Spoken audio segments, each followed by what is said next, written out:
My name is Seraphine Stonecypher, and I'm an agent with the Federal Bureau of Investigation. This is an unofficial report. I don't know if anyone's even going to listen to this, so I guess what's the point? I guess if no one listens to this report, and any that follow it, then the purpose is to maintain my own sanity while assigned to this city. When I first came to Salt Lake City 2 days ago, I expected this to be a quiet, uneventful detail. I was assigned here indefinitely after an altercation with a young woman who claimed to be possessed by an entity known as Valak. Those who are horror movie buffs may recognize that name from the Conjuring series as a demon who appears in multiple movies. There are many interpretations in literature and theology of what this demon might look like and its purposes in being here. One interpretation, which is different than the Hollywood version, is presenting Valak as a young boy. Sometimes the boy has wings, or sometimes he is astride a winged beast. You can take that as you will. There was no clear evidence that this young woman was truly possessed. I was unable to determine if she was truly a victim of demonic possession, or if she was simply putting on a good show for me and all the other professionals that came to examine her for various reasons. Her parents were terrified of sleeping in the same house with her, claiming she would walk the halls all hours of the night, breaking things, throwing things, screaming, muttering in strange, unfamiliar languages. Apparently, they woke up one morning to find their 2 parakeets and their golden lab dead by poisoning. It was determined later that all 3 animals drank water polluted with bleach, which led to severe abdominal pain, cramping, and vomiting, and ultimately resulted in death. Considering there was no one else in the house, and not even the neighbors had a key, even in the case of an emergency, the most likely culprit was the daughter. Her name was Lily Flint, age 17. She never admitted to killing the animals, but there were traces of bleach on her bed and on some of her clothes hidden at the bottom of her hamper. Apparently only a few months earlier, she was this bright, bubbly, outgoing kid getting ready for college and excited to continue in this next phase of her life. And then she disappeared from her room on a Saturday afternoon. Her mother, Denise, was home, but didn't hear any doors or windows opening or closing and didn't hear any footsteps. Lily had already been missing for a couple of hours before Denise realized she was gone. Lily was found in the woods about 5 miles from her house, stripped down to her underwear with 13 wounds on the insides of her arms, 6 on one arm and 7 on the other. She was unconscious, but apart from the wounds, which the medical examiner concluded were knife wounds, she seemed unharmed. Lily spent 2 days in the hospital and then went home with her parents. For the first couple of days, Lily was morose, withdrawn, and skittish, according to her mother. The tiniest of noises could make her jump and run and scream, and her mother wondered if Lily was afraid of her own shadow. Apparently, Lily never talked about what happened that day in the woods. Teams were sent out to investigate the area that she was found in, but they never found any evidence of any other people or any kind of ritual or activity going on there. It was almost as if she'd just been dropped off there, just left there. She was missing for about 12 hours that day, and though her physical wounds were not severe, it is possible that something very psychologically and emotionally traumatizing happened that day. Lily committed all kinds of heinous acts over the next 3 months, including torturing, mutilating, and in some cases killing the pets of other people in the neighborhood and local wildlife.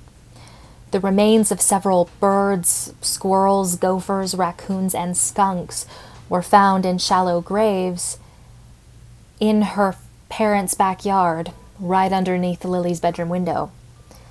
By the time my partner, Agent Faraday, and I came to investigate, there were several rumors about Lily. Some said that she was a witch. Others said she'd been abducted by a satanic cult and been forced to participate in one of their rituals. And still others believed that somehow Lily brought this upon herself, that she played with a spirit board or participated in another kind of unholy activity that invited some kind of dark or demonic influence into her body. The girl was clearly suffering from something, but precisely what I never figured out. Lily tried to poison her own parents with foxglove while Agent Faraday and I were sitting in the living room with them, discussing the events of the last 3 months. In small doses, foxglove, also known as digitalis, can be used to treat congestive heart failure and heart rhythm problems. It increases blood flow throughout the body and can reduce swelling in the hands and ankles. So it is an extremely useful plant in the medical field. However, in adequate doses, it can kill in a matter of minutes. And apparently, foxglove has a very sweet taste. So whenever it is added to an already sweetened drink, like soda, for example, it can be almost impossible to detect its presence. Her mother, who does not like incredibly sweet things, only took 2 sips of the drink before setting it aside.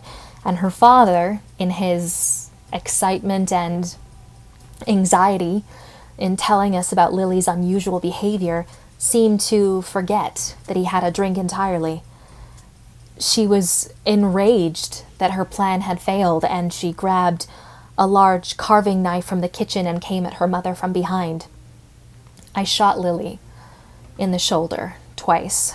She survived the ordeal but was unconscious from blood loss and pain for a few hours.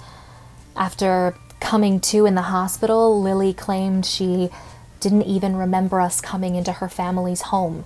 A few hours of her day seemed completely wiped from her memory. She also reported experiencing blackouts over the last few months, and sometimes even waking up in a different place than when she fell asleep and having no recollection of how she got there. It is therefore plausible, assuming, of course, that Lily was telling the truth, that she was entirely unaware of her possession and was in fact unconscious when the entity, spirit, or demon, whatever you want to call it, took control of her body and forced her to do all of these terrible things. There is the possibility that Lily was suffering with some kind of an extreme psychosis or some kind of emotional or chemical imbalance, and possibly even a personality disorder of some kind. However, I was unable to determine exactly what it was that she was suffering from, because after the incident with us at her parents' house and going to the hospital, she seemed to be more or less the girl she had been 3 months earlier before she had disappeared. And according to reports from her parents, she has not had any more episodes. There is no trace of the destructive or homicidal behavior that she has been exhibiting, and she meets with a clinical psychologist once a week for 3 reasons. First, to see how she is adjusting and to help her cope with what has happened, to see if she can remember anything more about what happened, and also to make sure that she has not turned back into the sullen and violent and unpredictable young woman she was for those 3 months. So far, Lily has been acting completely normally, and she hasn't been waking her parents up in the middle of the night anymore. It seems that whatever was affecting her is long gone. After this incident, I was reassigned to Salt Lake City, Utah. It has its problems and quirks like any other city, and yet there's kind of a duality here where it has both characteristics of big cities like San Francisco and New York City, but it also has some of the individualization of small town living, where there's a lot of mom and pop stores or a lot of singular locations for restaurants where you couldn't find them anywhere else in the world, anywhere else in the country. There is a vast range of people living here from many different walks of life, many different cultures and socioeconomic backgrounds, and many different belief systems. I thought I was being brought in because of COVID-19 and the riots, but this turned out to not be the case. I was assigned a small apartment downtown that the government is paying for, and across the hall is my new partner, Agent Carver. And yes, his name is actually Merlin. I have teased him about that quite a bit the last 2 days, and in return he has been a sneaky, condescending son of a gun who was apparently very personally offended that he was assigned a partner. Agent Carver is English. He's about 10 years my senior, and he has been working in Salt Lake City for the past 5 years. Apparently there have been a lot of unusual cases, many of them left unsolved or only partially solved. I'm here to help him. That is why I'm here. I learned through some not so subtle prodding on my part that he's actually had several partners in his time here, and that the longest anyone has lasted with him has been 6 months before requesting reassignment. I don't know if that is because of the work, because of Agent Carver, or a combination of the two. I am determined to beat the record. I am determined to last at least 7 months. We'll see how it goes. I honestly think that Agent Carver is going to try and make my life a living hell. But I can be really stubborn. So we'll see how it goes. And apparently, Agent Carver has a couple of case files that he wants to go over with me tomorrow.